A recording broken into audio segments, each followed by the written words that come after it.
Hola, hola, hola amigos, bienvenidos a un nuevo encuentro de Raíces de Sefarad, como cada jueves desde hace 5 años a este lugar que nos trajo la pandemia, nos abrió este mundo y nos volvemos a reencontrar una vez más en este ciclo, esta vez desde la Argentina. Nuestro conferenciante de hoy es de Argentina, últimamente estábamos por todas partes del globo, esta vez nos vinimos al corazón de la República Argentina, la provincia que está ahí en el centro norte del país, a la provincia de Córdoba. Pero ya llegará un momento de hablar de eso. Ahora, Lili, ¿cómo estás?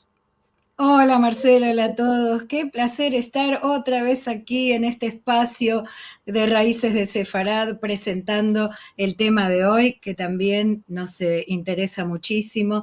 Y siempre nos da mucho gusto, mucho placer estar aquí, que ustedes puedan venir y acercarles estos temas tan interesantes. Pero primero tenemos la presentación de cada semana, ¿eh? Por supuesto, nunca vamos a dejar de agradecer a quienes colaboran, a los conferenciantes, que ninguno cobra nada, todos son voluntarios, nosotros tampoco cobramos nada, pero aún así si quieren hacer alguna ayudita, viene muy bien porque hay que pagar las plataformas, los mailing masivos, los hosting y todo esto, hay que pagar, así que si quieren colaborar lo pueden hacer a través de un montón de medios, ahí están todos escritos y si tienen dudas nos escriben. Pero no todo es plata, también alcanza con hacer un me gusta, poner un pulgarcito o compartir y así el tema de la cultura sefaradí, la historia del mundo sefaradí se hace más conocido. Nosotros estamos transmitiendo por las redes sociales, por Facebook, por YouTube y por Instagram. Está saliendo todo muy bien. Así que en cualquiera de todos ellos ya saben, si quieren hacer comentarios, los pueden hacer, los vamos a leer para el final de la charla.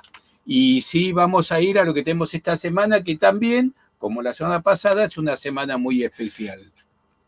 Sí, no vamos a tener encuentro de Al-Had, nuestro encuentro de los domingos en judeo-español, porque estaremos conmemorando el día de Yom HaZikaron, donde se recuerdan a los soldados caídos en las diferentes guerras de Israel y también a los mártires. Así que estaremos sin programa, pero volveremos la siguiente semana. El próximo jueves vamos a tener un tema muy, muy interesante, las memorias del señor M en el periódico La Tribuna Judía de Salónica 1947. La incógnita será que tendrán que venir a ver el programa porque para saber quién es el señor M. Esto será con la doctora Susi Gruz, docente e investigadora del Instituto Salti de la Universidad de Bar Ilan en Israel. Así que los esperamos el próximo jueves en el horario normal. Yo tengo toda la duda de quién será el señor M y por lo que hablamos con Susi, parece que es importantísimo, es trascendental en la historia de, bueno, lo que fue la comunidad judía de Salónica, la Jerusalén de los Balcanes, así que imperdible esto para el jueves que viene. Y para hoy, como decíamos, desde el centro de la República Argentina, el centro norte, ¿a quién tenemos? Hoy vamos a presentar el libro Estudios sobre los judíos de Italia y de España, con su autor Adolfo Kuzniski, abogado y escritor, como dijo Marcelo, de Córdoba, pero de Córdoba, la Argentina. Como dije, él es abogado y ex magistrado judicial. Recibió en 2011 el premio Moisés por su contribución a la investigación de la cultura sefaradí, instituido por la Sociedad Hebraica Argentina. Es autor de, entre otros, libros de Italia y el antisemitismo, ensayo histórico comparativo con España y Francia, y La leyenda negra de España y los marranos, Toledo 1449, Nuremberg 1935. Abordó también el tema sobre los hebreos de Italia y la vida y obra de Rodolfo Mondolfo y los hebreos marchigianos, entre otros, claro está. Disertó en el seminario sobre fascismo y antisemitismo, los judíos italianos y la Shoah en la Fundación Memoria del Holocausto de Buenos Aires. Ha participado en numerosas conferencias en diferentes lugares del país sobre estos temas de su especialidad y como investigador de la cultura sefaradí sefardí ha publicado varios trabajos de investigación en diferentes ediciones de la revista sefárdica. Y le damos la bienvenida. Hola, ¿cómo estás? Hola, saludo al matrimonio Benveniste y me alegro mucho de tener este encuentro, aunque sea virtual, que es mejor que nada. Por supuesto, estamos muy contentos de recibirte. Hemos compartido más de una vez algún café por aquí, por Buenos Aires, y nos da muchísimo placer que estés con nosotros. Y además nos da mucho placer que sigas editando. Digamos, aun cuando tu profesión no es la de escritor, sos muy prolífico, Adolfo, ¿eh? Gracias. Y les recuerdo que di varias charlas en el sitio de ustedes.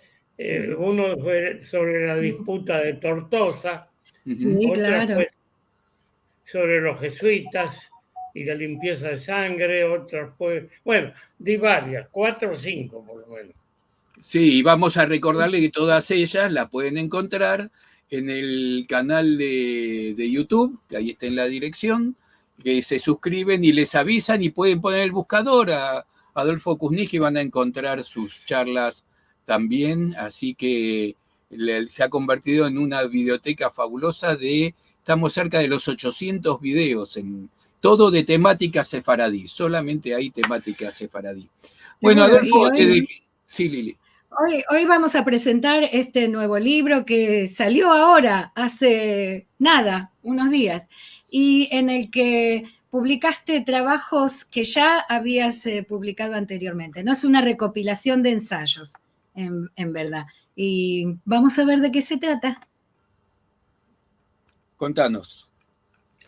Bueno, muy buenas tardes, muy buenas noches a los oyentes. Y como dijo Liliana Benveniste, es una recopilación de ensayos, efectivamente.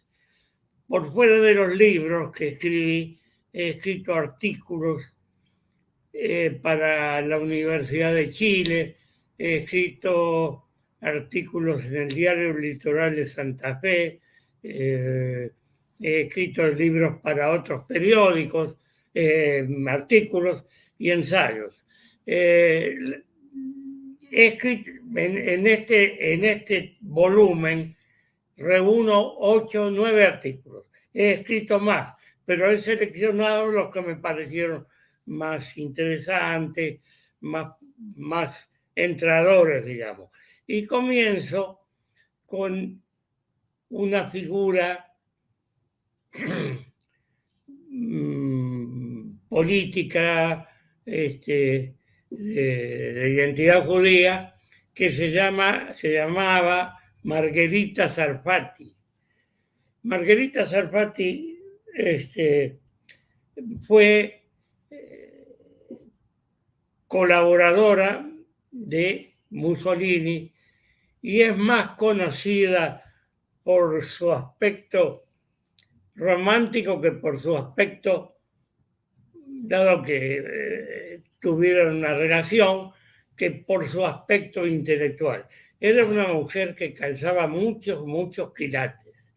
Ella nació en Venecia, su padre era una persona de mucha fortuna, tan es así que no fue al colegio y contrataba maestros particulares para ella.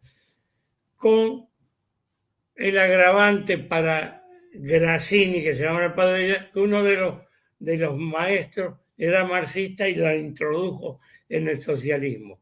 Para tengan una idea de la importancia de los padres de ella, eran dueños explotaban el Vaporetto, nada menos.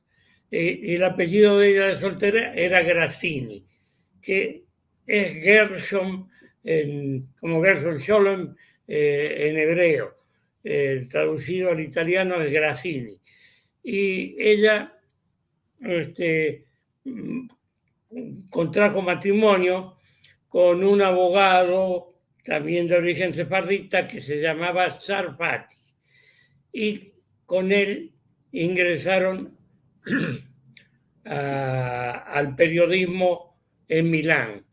ella era una mujer sobresaliente, sobre todo era una referente en arte. Era una referente en arte. Y allí en el diario El Avanti, que era el diario, el órgano oficial del Partido Socialista, lo dirigía Mussolini, que pese a su personalidad desbordada, era un hombre que tenía formación y era, digamos que era el fundador del Partido Socialista en Italia, pese a que después pegó ese vuelco justamente por la Primera Guerra Mundial, porque él era intervencionista. Italia y la opinión pública y las autoridades no querían. Bueno, él fue intervencionista hasta que se impuso y fue expulsado del Partido Socialista, por lo cual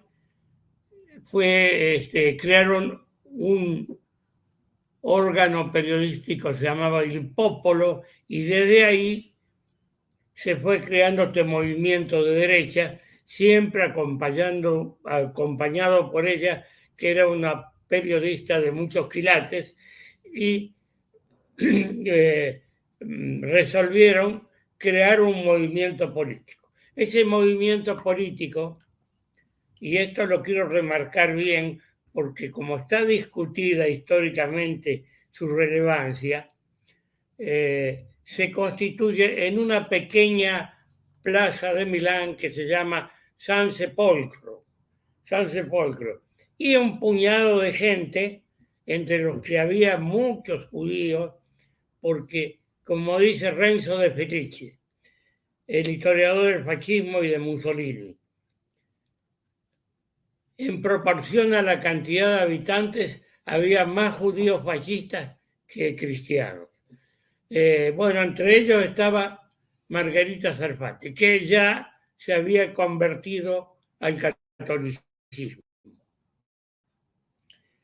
El fascismo es una doctrina que se basa en la violencia, en la fuerza.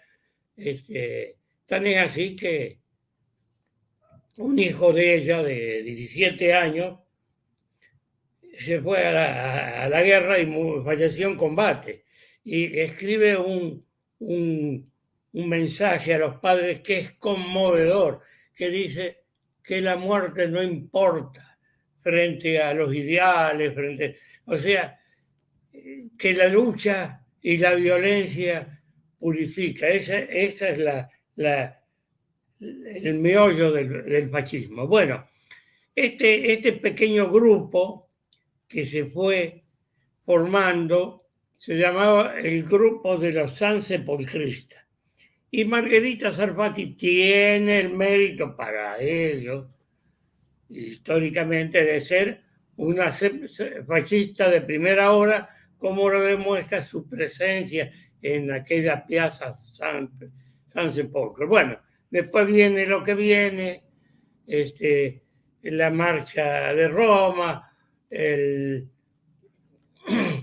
la toma del poder, pero ¿qué papel importante cumple Margherita Sarfatti? La burguesía, la alta burguesía italiana, era liberal y democrática, pero se dice que nunca, no hay peor fascista que un liberal asustado. Y la izquierda del Partido Comunista, digamos, las castas proletarias, se puso de moda tomar por la violencia los establecimientos agropecuarios, industriales. La burguesía italiana, el Milán Bene, como le llaman, estaba muy preocupado y lo miraban con cierta simpatía a Mussolini porque podía un poco ponerle freno a esa situación, pero les preocupaba su personalidad desbordante, por no decir sus locuras. ¿Y cuál fue la tarea importante de Margherita. Margherita tenía un salón literario. Margherita tenía un salón literario que el suyo era un salón frecuentado por la élite italiana, también por la extranjera del país. Margherita estaba en su cuarentena y era una mujer hermosa, sabia, muy bien armada en tertulias y poner en relación a sus invitados. En sus reuniones eran siempre un éxito de animación y charme. Se encontraba con gente nueva y con los amigos que veía a menudo. A Danegri, en fin, todos personajes de Italia y del extranjero. Ella también así, que me salgo un poco del hilo de la disertación, en el año 30 organiza acá con Peto Ruti una feria de arte organizada por el gobierno italiano, lo organiza en la Argentina y hace amistad con Peto Ruti, algo que le va a venir bien a ella cuando se tiene que exiliar a la Argentina. Bueno, como ustedes ven, el problema de Margherita Sarfatti era cuestionada porque todos en Italia, como dice, en Italia quieren olvidar a la otra mujer del Duce. Los fascistas porque era judía, sus oponentes porque ella era fascista, su familia porque ella implicaba una carga histórica embarazosa. Consecuentemente, su historia se escurrió de la conciencia pública y junto con ella su papel central en el fascismo italiano y de la vida del Duce. Posteriormente, ya a finales de la década del 30, ella entra en decadencia desde el punto de vista intelectual y ella deja de ser la ghostwriter, la escritora fantasma de Mussolini, le escribía los discursos, lo asesoraba periodísticamente. En un determinado momento, Franklin Delano Roosevelt, quiere conocerlo a Mussolini, porque en ese momento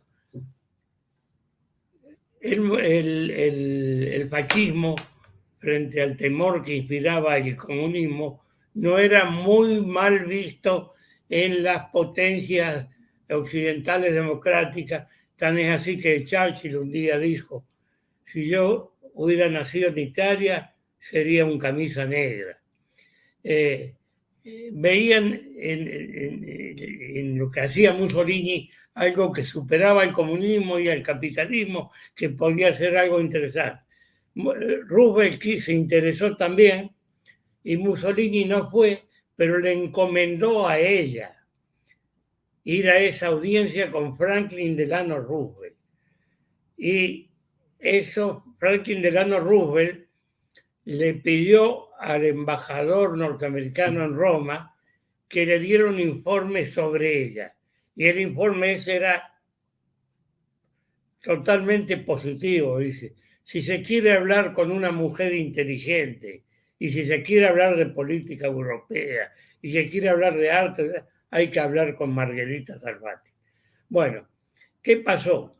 Que cuando ella entra en declinación, los intelectuales del fascismo, los nuevos intelectuales, tipos Gentile, Ungaretti, toda esa gente la ignora ella. Prácticamente en la enciclopedia Treccani famosa, ella no figura, no participa, pero sí dirige un nuevo diario fascista que se llamaba Jerarquía, donde ellos colaboraron, pero no la reconocen a ella como, digamos, lo importante que fue en la formación del fascismo, en pulirlo a Mussolini frente al Milano Bene, porque decía en italiano, dice, la donna che rezó lo bruto. ¿Qué quiere decir?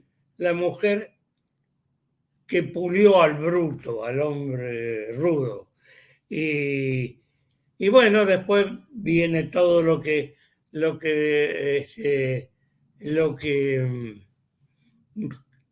conocemos cuando Mussolini sanciona las leyes raciales, su unión con Hitler, ella con las relaciones cortadas y sin contacto con Mussolini, se exilia provisoriamente en París. Y de allí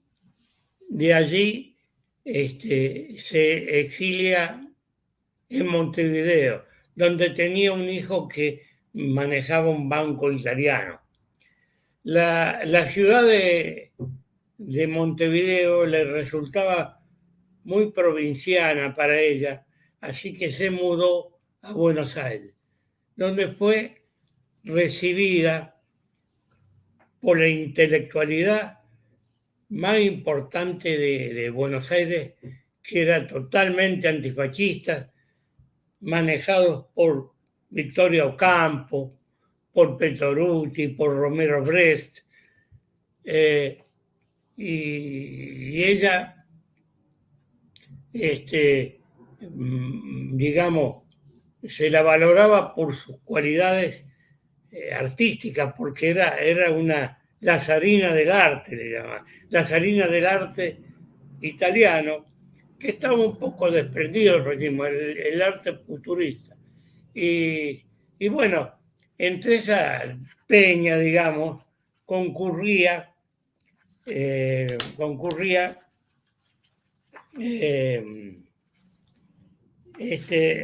Francisco Ayala, que era un intelectual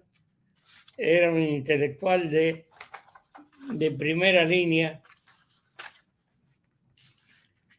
y era un sociólogo refugiado de los españoles, intelectuales españoles refugiados en la Argentina por la Guerra Civil Española, y opinó de ella: el papel de primer plano que hubo de desempeñar en el escenario histórico de nuestro siglo esta mujer inteligente, enérgica, refinada, ambiciosa, codiciosa, no solo se erigió en la figura dirigente de la vida cultural italiana, sino que también fue la guía intelectual de Mussolini, cuyos escritos redactaba y cuyas decisiones trataba de manipular. Es decir, que la importancia de ella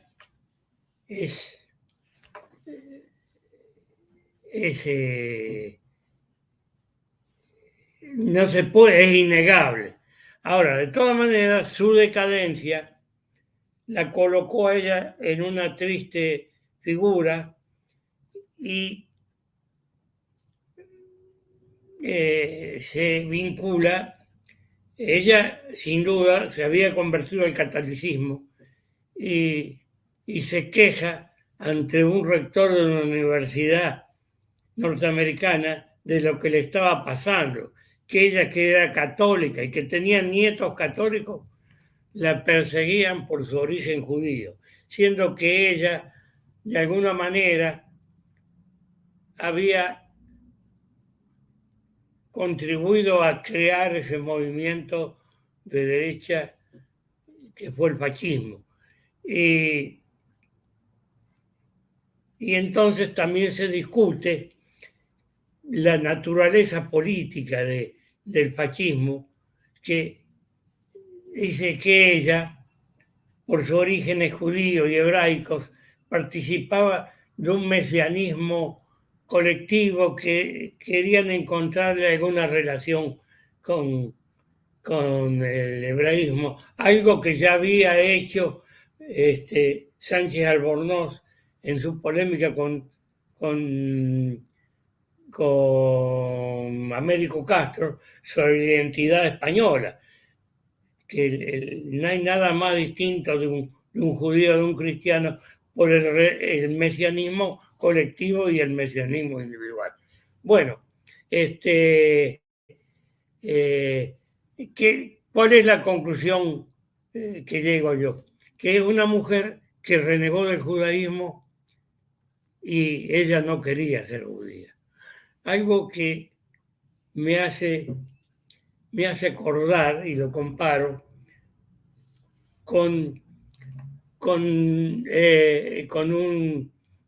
hecho que ocurrió en Buenos Aires y en CIDICEF disertó Mónica Mianovich. Todos saben quién es Mónica Mianovich, porque es una famosa locutora, periodista, hija de la madre Peralta, Lainez, tenía como 5 apellidos ilustres.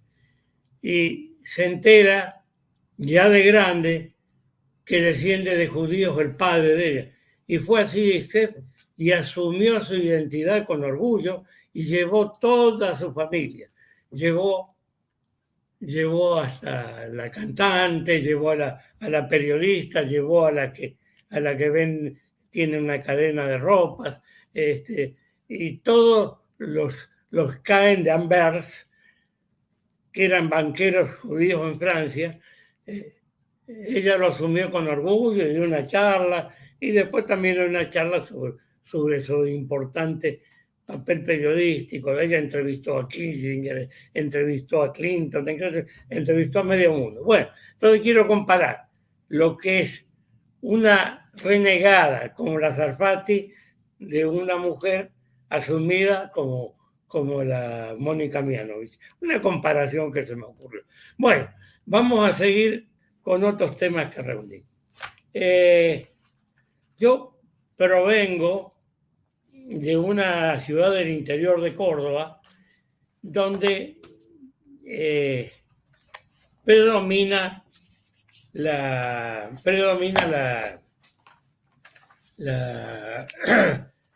inmigración piamontesa. Y con el tiempo descubro y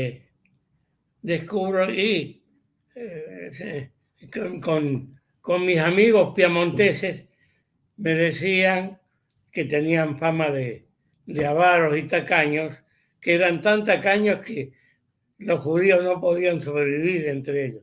Y yo les decía, ustedes lo que no saben es que en Piamonte había judíos que hablaban un dialecto igual que el de ustedes, y ustedes tenían 2 premios Nobel que eran hebreos.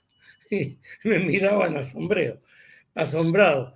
Tan es así que todos los años celebran una semana de la piemontesidad, que viene gente de Europa, gente muy importante de la región de Piamonte.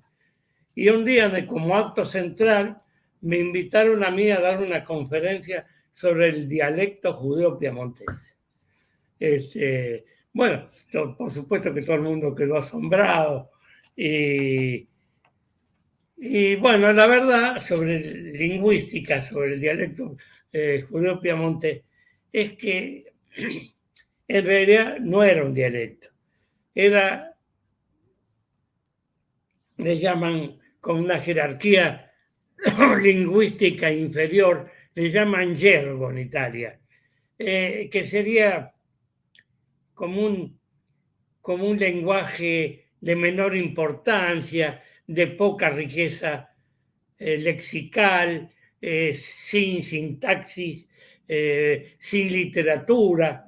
Era quien habla mucho de ese dialecto es Primo Levi. En la obra era los comerciantes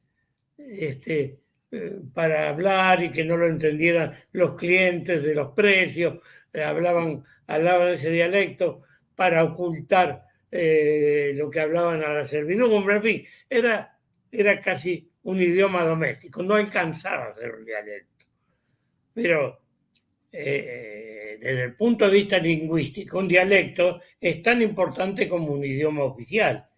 Y una vez un lingüista dijo, la diferencia entre un dialecto y un idioma oficial es que el idioma oficial tiene marina y ejército para que lo imponga.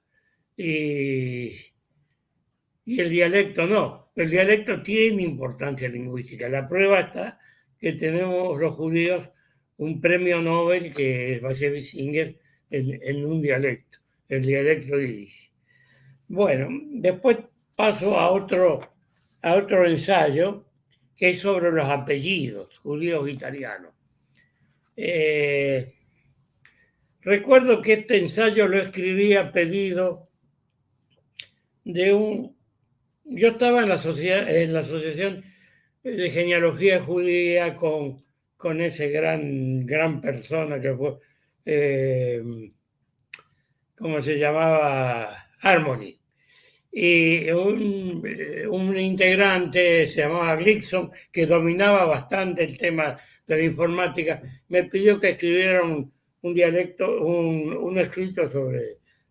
bueno, de lo que tengo que decir de los apellidos judíos, que predominantemente no había muchos apellidos judíos que pudieran sobresalir, que decir, bueno, este es un apellido judío, sacando que se llamaran Levi, eran apellidos travestidos. Por ejemplo,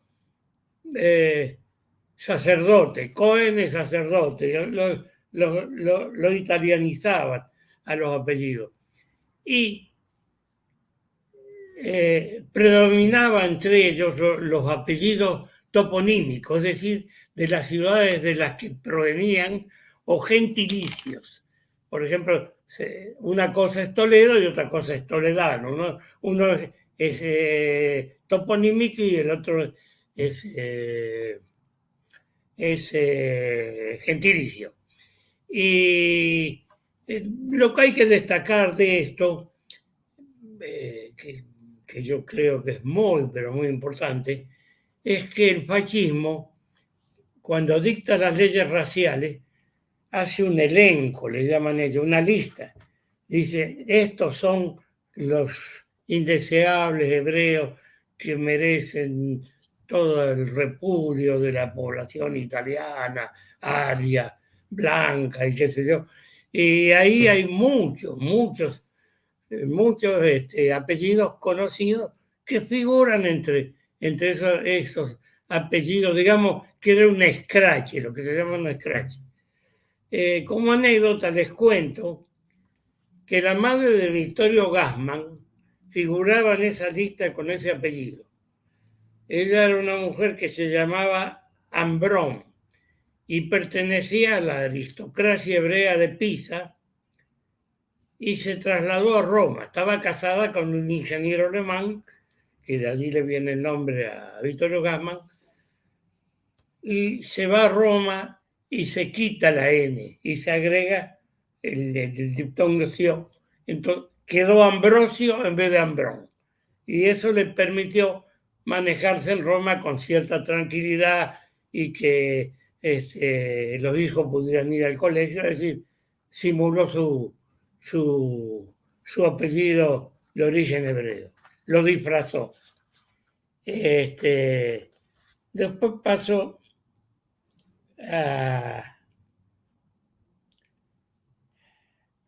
a Mondolfo, Rodolfo Mondolfo.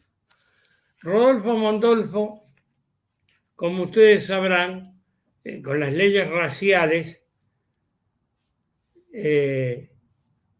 emigraron hacia otros países, a Norteamérica, Argentina, un montón de intelectuales y profesores de las universidades italianas, gente de primerísimo nivel. Predominaban los hebreos en el claustro profesoral de las universidades y todos tuvieron 15, no lo obligaron a ir, pero se fueron preventivamente. Los que no se fueron preventivamente, así les fue, como el caso de los Pinzi Contini y todo. Y muchos vinieron a la Argentina, entre ellos Rodolfo Mondolfo. Es un hombre tan ilustre para los italianos que la Dante de Buenos Aires, que está en una de esas calles entre Callao y y Cerrito, tiene la biblioteca que se llama Rodolfo Mondolfo. Es decir, que la principal institución cultural de Italia le haya puesto su nombre nos revela la importancia intelectual de este italiano. Este italiano se fue a dar clase a Córdoba con Finzi, Marcelo Finzi, un excelente jurista de primer nivel, Giovanni Turín, y la mayoría de ellos fueron a Tucumán. La mayoría fueron a Tucumán. Ninguno se quedó en Buenos Aires porque la Universidad de Buenos Aires le exigió revalidar títulos, en fin, cosas que si fue por un problema de antisemitismo o por un problema de burocracia o de celos, no se sabe. Pero la Universidad de Buenos Aires no acogió ninguno de esos exiliados. Rodolfo Mondolfo era un hombre, era una guía para muchos filósofos argentinos gentiles, como el caso Hernández Garrey, y le iban a escuchar hablar, daba conferencias. Ahí el que prologa mi libro, que es uno de los historiadores más importantes de Córdoba, Roberto Ferrero, especializado, menciona que en el año 40, en un año, no me acuerdo bien en qué año es, concurrió a una conferencia de este hombre. Este hombre se especializaba en la antigüedad clásica, pero también cometió el estudio del marxismo y fue uno de los que opinó que el marxismo era una doctrina humanista y no por ser materialista dejaba de serlo. Era casi una novedad que permitía a mucha gente que no era totalitaria asumir a Marx, digerirlo, digamos, con más naturalidad. Y bueno, en el año 48 deja de dar clase en la Universidad de Córdoba, porque en la época del peronismo, del primer peronismo, a los que no se afiliaban al peronismo los expulsaban. Bueno, la mayoría no se quiso afiliar y él renuncia y le dicen, pero no, con usted no es la cosa. Y él dijo, gracias, pero yo me voy, porque con esas cosas se empieza y después no se sabe cómo termina. Él tenía la experiencia del fascismo. Bueno, aquí termino con los ensayos de los judíos de Italia, que agrego que casi todos eran de origen sefardita, ¿no? Paso al judeo español. Al Congreso, ese es un artículo que escribí para el Litoral de Santa Fe, donde hablo del judaísmo, de la importancia que tuvieron los judíos en la formación del español, más que en la formación, en la imposición. Eso lo dice Carlos Fuentes, que cuando inauguró el Congreso de la Lengua en Rosario, que estaba el rey de España, el Congreso anterior, el siguiente se hizo en Córdoba, que ya estaba el hijo, que era el rey de España, el hijo de Juan Carlos, y dijo Fuentes, somos lo que somos y hablamos lo que hablamos gracias a los sabios judíos de Toledo que implantaron el castellano como idioma obligatorio en los actos oficiales, es decir, pasó a ser un idioma oficial, porque hasta ese momento se hablaba árabe, se hablaba latín, y el castellano que se formó, los idiomas se forman solo desde los estratos inferiores de la población, no tenía aceptación oficial. Sí, y a partir de ese momento el castellano pasó a ser el idioma. Así que fíjense la importancia de los sabios judíos de Toledo, que menciona Carlos Fuentes, y sobre ese tema, después se hizo el Congreso de la Lengua en Córdoba y se volvió a hablar del tema, se dedicó, uno de los paneles se dedicó a hablar del tema lingüístico, que habló Mario Cohen, y después digamos que trascendió todo eso del judeo español, y se aclaró que el judaísmo y todo no era el que se hablaba en España, sino que era el idioma que hablaban los judíos exiliados en Marruecos, en Turquía, y que tenía sus matices diferenciales. Bueno, este es otro tema que desarrollo en un artículo que escribí en el Diario Litoral. Después hablo de la taxonomía de los judíos conversos. 45 minutos. Bueno, voy a avanzar un poco.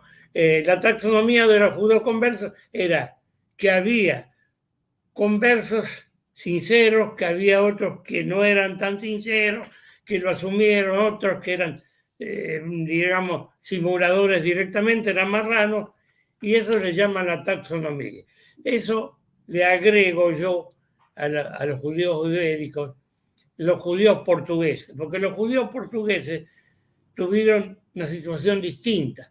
Los obligaron a todos a convertirse a la fuerza, pero le permitieron apostatar durante 50 años porque no estaba instalada la Inquisición.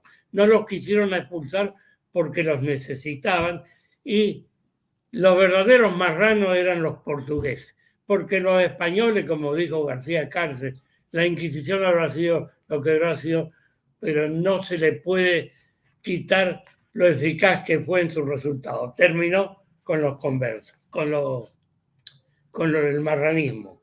Después tengo la sefardiofilia en la España postinquisitorial, cuando las tropas en el siglo XIX invaden Marruecos y se encuentran con judíos que, como dijo Pérez, los españoles no solamente se habían olvidado de sus judíos, sino que tampoco tenían judíos. Y se encontraron con gente que hablaba un idioma raro. Bueno, a partir de allí Menéndez y Pelayo se pusieron eufóricos y salieron los movimientos culturales, que hasta Franco entró en esa de simpatizar con los judíos. Y bueno, los marranos de Portugal además se consideran los creadores de las marranos de Ámsterdam, de la modernidad, porque era una personalidad no sabían lo que eran ya, porque ellos, en definitiva, los chicos tenían formación católica y una personalidad totalmente distorsionada. Y por último, la historia de los judíos conversos de España, el famoso debate identitario entre Américo Castro y Sánchez Albornoz, que me acuerdo que nuestra querida Alicia Benmergui me contaba que en la Facultad de Historia discutían mucho con León Dujon, el filósofo judío, sobre el tema del antisemitismo. Sánchez Albornoz no llegó a ser un antisemita declarado, pero no le gustaba que mezclaran los españoles con los judíos. Y bueno, los resultados genéticos dan que los españoles tienen un 30% de rasgos judíos, de rasgos genéticos en la población. Así que eso demuestra que estaba totalmente equivocado. Bueno, con esto doy por terminado mi charla y quedo a disposición de ustedes por si alguno quiere hacer alguna pregunta. La verdad que nos encantaría 1 o 2 horas más que hables, porque está fantástico seguir recorriendo, pero también va a servir para que la gente compre el libro. Ahora en un ratito vamos a hablar de cómo conseguirlo también, porque la verdad que nos hiciste un recorrido que nos encantaría saber más. Ya vamos a dejar para algún otro encuentro, pero el libro ya se ve que va a estar jugoso, pero además relatado por como lo has contado, que has abierto muchas puertas por ahí donde también salirse del tema está fantástico. Gracias, Adolfo, por esto. Y así mismo lo dicen unos cuantos mensajes que bueno, que ahora vamos a leer, que hay comentarios, hay preguntas, ahora vamos a ir recorriendo algunas. A ver, Lili. Estás muteada, Lili. Adrián Todo Quintero desde Colombia nos dice Shalom para todos y todas. Un gran inicio del mes de Iyar. Muy grato estar con vosotros y vosotras. Este es un mensaje de Débora. Está cerquita por ahí, en Córdoba, de Débora Serrad, desde Córdoba, Argentina. Felicitaciones, doctor Kutnitsky, y siempre agradecida a Liliana y Marcelo, Débora Serrad. Saludos cariñosos a todos, dice Nelson Barrales desde Chile, esperando con mucho entusiasmo la disertación de otro importante tema como el que tenemos hoy. Alan Carciente, buenas tardes desde Caracas. Carlos Sarbeto del Campo, el editor del libro, desde Córdoba también. Felicitaciones al doctor Kuzniski. Esta es la editorial Corredor Austral, que nos dio la gran alegría de dar la luz a este libro. Ahora después vamos a dar las direcciones para adquirirlo. Débora Acerrat dice, doctor Kuzniski, un gusto escucharlo, gran amigo de mi hermano Marcos Edgardo Acerrat, seguro que sí. Seguro que sí, un gran recuerdo de Marcos, y recuerdo las conferencias que hacían juntos. Estaban los dos, Marcos y Adolfo, era un lujo así, que uno se los imaginaba siempre muy formales, como buenos abogados. Siempre era un placer escucharlo. Gran recuerdo para Marcos. Sí, aprovechando que usted es de Argentina, señor Kuzniski, ¿hay contribuciones de judíos en el léxico del lunfardo? Uy, podemos hablar. No sé si este tema lo conoces. No es el tema de hoy. Sí podemos decir que con el tango tiene mucha relación y por ende va a tener mucho que ver, va a haber judíos en todo esto. No sé si tenés, Adolfo, algo que agregar entre los judíos y el lunfardo sin extendernos mucho. Yo no sé mucho del lunfardo, pero conozco, es un lenguaje que está muy influenciado por los italianos. No tienen nada que ver con el judaísmo. Pero el lunfardo influyó mucho en la letra de los tangos. Cuando vino el rey Jorge en la época de Alvear, en la década del 30, que hablaba muy bien español, escuchó un tango cantado por Gardel y dice, yo no entiendo nada de esto. Y claro, el lunfardo era un idioma, sí. Había una academia de lunfardo que dirigía Bovero, pero bueno, tiene mucha relación con el tango y con los arrabales. Y vamos a ver si la convencemos a Liliana que un día nos hable de los sefaradíes y el tango. Sí, cómo no, claro que sí. Este ya lo leímos. Julieta, que pregunta si su apellido Sorati puede llegar a ser judío, pensando por Sarfati, que es la relación. Por Sarfati. Sarfati es un apellido, quiere decir en hebreo Francia. Claro. Francés, sí, francés. Sorati. Y no lo sé, es un apellido italiano por la doble T, pero no conozco su significado. En cambio, Lucien Beraja desde Brasil dice, tema muy interesante. Adrián dice, nunca se deja de ser judío, la nefesh judía nos acompaña de la cuna hasta la tumba. Esto fue un comentario mientras estabas hablando de Margherita Serfati y su actitud para renegar con su judaísmo. Daniel Cavazos dice, saludo desde Monterrey, en el norte de México. Y pregunta de conseguir el libro, ya lo vamos a decir ahora en un momentito. Sí, ahora lo vamos a decir. Adrián, que dice gratitudes y felicitaciones para el profesor don Adolfo Kuniski, su escritura es prodigiosa. Tengo un par de libros de su autoría, entre ellos de la Inquisición Española a Franco y el Holocausto. Así es. Ahora bueno, también nos pregunta cómo hacer para adquirir el libro. Sí, y acá contesta el editor. Alberto del Campo, sí, nos claro, dice está que en Mercado Libre, que es un sistema de compra-venta. Un sistema local. Pero ya ahora vamos a decir eso también. Angelina Coronado dice muchas gracias. Y Débora nos da el agradecimiento y claro también al doctor Kuniski. José Gregorio Leperbanche Valencia, vamos a tratar de buscar este libro. Saludos, seguro que sí. Él está en Valencia precisamente. Y Jorge Alberto Marcipar dice, excelente disertación, muchas gracias y saludos. Oscar García Saldaña, saludos desde San Antonio. ¿Pueden indicar el nombre del libro? Ahora vamos a mostrar una fotografía de la tapa para que ahí, es muy bonita también, tiene un diseño muy interesante, muy lindo. Ahí vamos. No sé si lo tenés a mano, Marcelo. Sí. Ahí va. Ahí está. Esta es la tapa del libro que estamos presentando.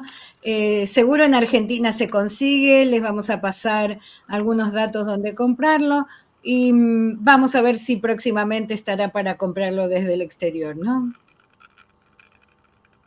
Adrián, que tiene una pregunta, dentro de su repertorio, ¿tiene algún tema relacionado con los orígenes ítalo-sefardíes de Benjamín Disraeli? Gracias, dice. ¿Conoces algo? Lo que se publica, que sería, tendría origen sefardí, pero lo que se sabe que él era, que la familia de él emigró de Italia a Inglaterra, pero sin duda tenía origen de sefardí, porque hablaba español aunque el único país donde no se hablaba judaísmo era en Italia. Eso demuestra el grado de asimilación que tuvieron los hebreos italianos de Italia. Muy bien. Ahí estamos. Bárbara, que dice muchas gracias y saludos desde Nueva York. Débora, que dice en mi nombre y el de del de mis hermanas y de mi familia, gracias por tan emotivas palabras hacia nuestro hermano Marcos.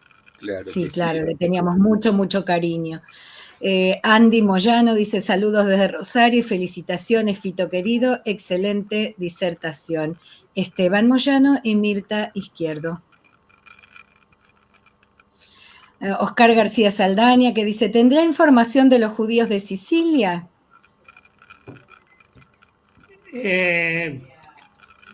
Hay libros sobre los apellidos judíos sicilianos, pero lo cierto es que en el sur de Italia no hubo judíos porque pertenecía a España. No hubo judíos después de 1492, porque el reino de las dos Sicilias era español. Y los judíos no podían, salvo que se convirtieran, seguir residiendo en esos lugares. Así que no hay judíos calabreses, judíos sicilianos, pero puede haber que venían de allá. Pero un apellido muy común entre los judíos italianos es el de Pugliese, que significa que vienen de la Puglia, sur, pero no hay judíos en el sur. De Roma para abajo no hubo judíos. Hace un año estuvimos en Sicilia y hay algunas pocas huellas. Hemos encontrado donde hubo una sinagoga en Palermo. En Taormina encontramos un lugar que es la calle de los judíos e inclusive la estación de policía tiene un Maguen David identificando que ahí había sido la sinagoga. En Calabria se sabe que hay unos baños judíos, pero más allá de algunos puntos así, no es que hay mucho más. Adrián dice, impecable presentación, muchas gracias a todas y todos, cada día vamos aprendiendo más. Shabbat Shalom. Bueno, y estos son los mensajes respecto de, bueno, de adquirir el libro. El libro está recién saliendo, entonces, bueno, los que estén en Argentina lo van a encontrar en forma muy simple a través de Mercado Libre o en la librería Hernández va a estar, ahí está la dirección. La librería Hernández, se me ocurre que cuando tenga el libro, está llegando, todavía no está, pero en estos días va a estar, según nos contó el amigo, el editor. Yo creo que Librería Hernández sí puede enviar al exterior. Y también en la librería Espejo Libros, la dirección es muy larga, así que la voy a poner en el chat para que la tengan. En Córdoba, perdón Marcelo, Sí. En Córdoba lo tiene la librería Rubén, que Bien. es el librero Rubén Goldberg, fue declarado hace 2 o 3 años en la Feria del Libro el librero del año. O sea que es una librería muy importante. Librería Rubén. Y si no se contactan con nosotros, vamos a ver cómo hacemos, si lo enviamos, ya estamos en contacto con el editor, algo vamos a hacer para sí, que llegue, porque la verdad es que supongo que es lo que siempre quiere quien escribe, ¿no? Que alguien lo lea. Seguro. Está tan recién salido, de hace tan poquitos días, que todavía no está armado todo el sistema de distribución, pero ya pronto va a estar. Esta sí que es una primicia total para nosotros. Siempre brillante, tío, orgullosa de ser Kuniski, te quiero. No sabemos cuál es el nombre, pero ¿es tu sobrina o tu sobrino? Sobrina, Ana Kuniski, Ana Elisa. Bueno, sobrina. Y nosotros estamos muy orgullosos de que hayas estado con nosotros, de tu amistad. Siempre que has participado, siempre muy abierto a colaborar y creo que la gente que te escuchó y los que te hemos escuchado estamos más que agradecidos de todo lo que nos transmitiste y muy contentos que además quede plasmado en el papel. Y también tenemos que darle las gracias a la ayudita que hay por ahí en el costado, sí, ¿no? Ahí en el costado, por supuesto. Sí, claro que sí. Claro que sí. Sin ella no hubiéramos podido hacer nada. Bueno, yo también estoy muy agradecido a ustedes porque es una forma, ya tengo muchos años y es una forma de estar en actividad. Sin ser grosero, ¿se puede saber cuántos? 86. Yo sabía que más de 20 eran. 86, ¿sí? 86 jóvenes años. Y con ganas de escribir o de recopilar y de seguir y la cabeza fresca, la cabeza con toda esa... La memoria me funciona todavía. Pero, gracias a Dios. Gracias a Dios. Bueno, como verás, hemos podido extender más allá de las fronteras de Argentina la novedad de la publicación del libro. Seguro que todos nuestros continuos oyentes y asistentes a Raíces de Sefarad van a querer un libro, así que nos vamos a poner a organizar cómo les hacemos llegar a los que estén interesados los temas fantásticos. Tu escritura ya la conocemos nosotros bien, como decía Adrián Toro Quintero desde Colombia, que tiene tu libro, tenés una pluma muy, muy, muy hermosa para leer. Así que felicitaciones por esta recopilación de artículos que seguramente nos van a ilustrar sobre muchos temas tan interesantes. Bueno, ¿nos vamos? Lili, déjame agregar que, porque están en otro sistema, lo que es desde Instagram, que Luis Calomite mandó saludos, también estuvo Jake Hogenack desde Boynton Beach en Estados Unidos, también saludarlos a ellos para cumplir con todos. Perfecto. Y bueno, sí, vámonos. Ya nos vamos contándoles que este domingo no vamos a tener nuestra tradicional actividad de encuentros de Al-Had en judeo español, porque vamos a estar conmemorando Yom HaZikaron. Este es el día en que se recuerdan a los soldados caídos en las diferentes batallas en Israel. Así que no vamos a tener actividad, pero sí nos vamos a volver a encontrar el próximo jueves para contarles sobre las memorias del señor M. Qué enigma, ¿eh? En el periódico La Tribuna Judía, publicado en Salónica en 1947. Esto será con la investigadora, la doctora Susi Gruz, sobre temas tan interesantes. Va a ser un placer escucharla el próximo jueves, seguro.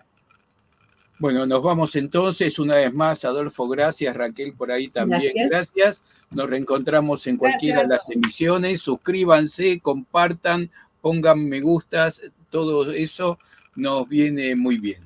Nos reencontramos en la próxima. Chau. Adiós.